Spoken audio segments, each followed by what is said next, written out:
దైవజనమ, ఒక డాక్టర్ అవయవ మార్పిడి చేయగలుగుతాడు, దేవుడు గుణ మార్పిడి చేయగలుగుతాడు. ఒక డాక్టర్ దగ్గరికి వెళ్తే కంటి బదులు ఇంకో కన్ను ఎవరిదో వేయగలుగుతాడు, అవయవ మార్పిడి చేయగలుగుతాడు. గుండె పాడైతే మరొకరి గుండె ఆ స్థానంలో పెట్టి బాగు చేయగలుగుతాడు.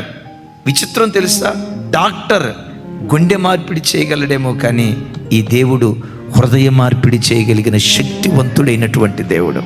ఈ ప్రార్థనకు వచ్చిన నీ బ్రతుకులో నీ స్వభావం మీదే నీకు అసహ్యత కలుగుతూ, అయ్యా మంచోడిగా బ్రతకాలనుకుంటున్నా కానీ బ్రతకలేకపోతున్నానయ్యా, నీతిగా బ్రతకాలనుకుంటున్నా కానీ నీతిగా నేను బ్రతకలేకపోతున్నానయ్యా, నువ్వు కోరుకున్న స్థాయిలో నీదైన శైలిలో నేను బ్రతకలేకపోతున్నా, ఎంతకాలం ఇటు అటు ఊగిసలాడే జీవితం వద్దయ్యా. ఈరోజు నీ కనికరం నా మీదకి దిగిరాని అయ్యా.